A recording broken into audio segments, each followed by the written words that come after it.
কোনো এক ছোট্ট ভাইয়ের মিষ্টি কমেন্টের উপরে বেস করে আজকের এই ভিডিওটা তৈরি করছি।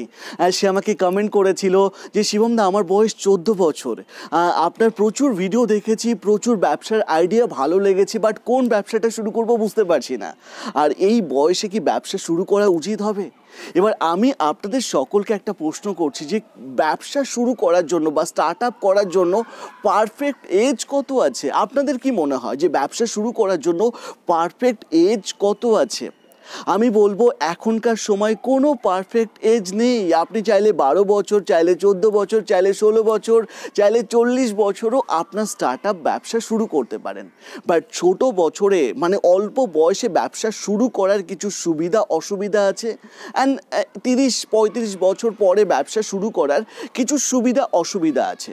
সেই সুবিধা অসুবিধাগুলোই বলি, আমি আলোচনা করি। কেন, আমরা তো সোশ্যাল মিডিয়াতে দেখে ফেলেছি অলরেডি প্রচুর অল্প বয়সে স্টার্ট আপ বিজনেসম্যান আছে যারা বিলিনিয়ার হয়ে গেছে, যারা ইউনিকর্ন কোম্পানি দাঁড় করিয়ে ফেলেছে। তো ওই লোভে পড়ে কিছু ছোট্ট ছোট্ট বাচ্চা ছেলেরা আছে যারা স্কুল ড্রপ করে কোনো একটা ব্যবসা শুরু করে। অ্যাকচুয়ালি ছোট বয়সে ব্যবসা শুরু করলে অসুবিধাটা কি হয়? অসুবিধাটা হচ্ছে যখন মানে ধরে নিন আপনার বয়স 16 বছর আছে, তো আপনি আমার কাছে এলেন, এসে বললেন যে আমি এই জিনিসটা প্রোডাকশন করে দিতে পারি আপনার, বা এই সার্ভিসটা আমি দিতে পারি। আমি আপনার এজটা যেহেতু কম আছে, না আমি আপনাকে না সহজে বিশ্বাস করতে চাইবো না। এই ট্রাস্ট বর্দির ব্যাপারটা না বাচ্চা বয়সের ছেলে মেয়েকে বেশি করতে চায় না এখনকার মানুষ। তো এটা একটা প্রবলেম আসবে। সেকেন্ড একটা প্রবলেম আসবে, অল্প বয়সে বিজনেস করতে গেলে সেটা কি আসবে? নেটওয়ার্কটা তাদের একটু কম থাকে। ঠিক আছে, নেটওয়ার্ক কম থাকে, আপনি ধীরে ধীরে বাড়িয়ে ফেলতে পারবেন, কিন্তু এক্সপিরিয়েন্স তো বাড়াতে পারবেন না। কেন, অনেক সময় প্রচুর বড় বড় স্টার্ট আপ যারা আজকের দিনে তৈরি করেছে, তারা একটা সময় শুরুতে চাকরি করেছিল। যেরকম আমি শুরুতে চাকরি করেছিলাম, চাকরি করে অনেক কিছু শিখেছি, তারপরে ব্যবসা শুরু করেছি। তো আপনার কাছে আপনি শুরু থেকে যদি ব্যবসা শুরু করেন, 14 বছর বয়সে ব্যবসা শুরু করছেন, আপনার কি হচ্ছে? এক্সপিরিয়েন্স থাকছে না, এক্সপিরিয়েন্স নেই আপনার। তো এটা কি আছে? এটা একটা অসুবিধা আছে। হতে পারে এই অল্প বয়সে আপনার সুবিধাগুলো কি থাকছে? আপনি প্রচুর রিস্ক নিতে পারছেন, প্রচুর কাজ করতে পারছেন। কেন, একজন মানুষ যদি 40 বছর বয়সে স্টার্ট আপ করে, 40 বছরে তো তার সেই এনার্জি থাকে না। সে একটা 18 বছরের ছেলে, 16 বছরের ছেলে যতটা খাটতে পারে, 21 বছরের ছেলে যতটা কাজ করতে পারে, 40 বছরের ছেলেটা ততটা কাজ করতে পারবে না, সে হাঁপিয়ে যাবে। তো সেখানে কাজের এনার্জি বেশি থাকে। তারপরে কি থাকে, আপনি চাইলে জীবনে কয়েকবার ঠোকর খেয়ে পড়ে গেলেন, বাট ওঠার জন্য সময় থাকবে যদি আপনি ছোট বয়সে ব্যবসা শুরু করেন। আপনি ভালো করে চিন্তা করে দেখুন। বাট আপনার বয়স যদি 40 বছর থাকে, আপনি 10 লাখ টাকা নিয়ে ব্যবসা শুরু করেছেন, কোনো কারণে সেই টাকাটা লস হয়ে গেছে, হতেই পারে ব্যবসায় লস, বাট সেখান থেকে আবার ওঠাটা আপনার জন্য কিন্তু একটা সমস্যা হতে পারে। আপনি উঠলেন হয়তো অনেক কষ্ট করে, বাট আবার যদি সেরকম একটা ঠোকর খেয়ে আবার নিচে পড়েন, ফাইন্যান্সিয়াল লস হয়, তাহলে কিন্তু সমস্যা হতে পারে আপনার জীবনে।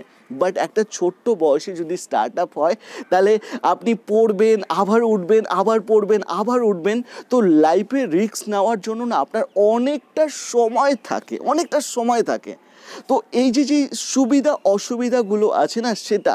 বাট এরপরেও আমি বলবো, যে কোনো ব্যবসায়ী স্টার্ট আপ করবেন না কেন, যখন আপনি থিঙ্ক করবেন না, যখন আপনার চিন্তাটা মাথায় করবেন, কোনো একটা ব্যবসার চিন্তা আর প্র্যাকটিক্যাল লাইফের মধ্যে, দুটোর মধ্যে অনেক পার্থক্য আছে। প্র্যাকটিক্যাল লাইফে যখন ব্যবসা শুরু করবেন, অ্যাকচুয়াল ব্যবসাকে তখন কাছে থেকে দেখবেন এবং বুঝতে পারবেন।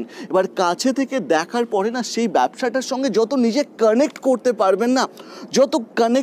পারবেন, আপনি আর পড়বেন না, আপনার লাইফে রিস্ক বলে কিছু আসবে না। আপনি ব্যবসাটাকে উপরে নিয়ে যেতে পারবেন, ব্যবসা গ্রোথ করতে পারবেন যদি ব্যবসার সঙ্গে কানেক্ট করতে পারেন। ব্যবসাকে ভালোবেসে না ব্যবসার সাথে কানেক্ট করতে হবে, দেন ওই ব্যবসাকে আপনি অনেক বড় করতে পারেন। তো আই থিঙ্ক আপনাদের সকলকে ক্লিয়ার করাতে পেরেছি যে ব্যবসার জন্য বা স্টার্ট আপের জন্য পারফেক্ট এজ বলে কিছু হয় না। হ্যাঁ, একটা কথা বলি, স্কুল ড্রপ আউট করারও কোনো দরকার নেই। আপনি পড়াশোনা করুন, পড়াশোনা করতে করতে ব্যবসা শুরু করুন, কেন শিক্ষাটা কিন্তু অনেক বেশি দরকার আছে। হ্যাঁ, এখন হয়তো স্কুল শিক্ষার কোনো তেমনভাবে আপনি গ্র্যাজুয়েট করছেন বা আপনি মেকানিক্যাল ইঞ্জিনিয়ার হচ্ছেন বা আপনি কোনো একটা বিষয় দেখা যাচ্ছে হায়ার এডুকেশন নিয়ে ফেলেছেন, তো আজকের দিনে অনেক কিছু আছে, যেরকম হিস্ট্রিতে অনার্স আপনি যদি এখন নিচ্ছেন তো আপনার থেকে অনেক ভালো অ্যান্সার এআই দিয়ে দিতে পারে। তো এরকম বেশ কিছু প্রবলেম রয়েছে যেগুলো কলেজ লাইফে যে এডুকেশনগুলো থাকে সেগুলো পার্সোনাল লাইফে অনেক সময় অনেক কিছু কাজে আসে না, বা প্র্যাকটিক্যাল লাইফে যেই এক্সপিরিয়েন্সগুলো দরকার হয়, যেই এডুকেশনের দরকার হয়, সেটা হয়তো কলেজ এডুকেশন বা স্কুল এডুকেশনে সেগুলো শেখানো হয় না। এগুলোর উপরে আপনি একটু ধ্যান দিন, তাহলেই হবে। আর কিচ্ছু মানে স্কুল ড্রপ আউট করার কোনো দরকার নেই একটা স্টার্ট আপের জন্য। ভালো থাকবেন সবাই। ভিডিও যদি ভালো লাগে একটা লাইক করবেন। আবারও দেখা হবে নতুন ভিডিওর সঙ্গে। জয় হিন্দ, বন্দে মাতরম।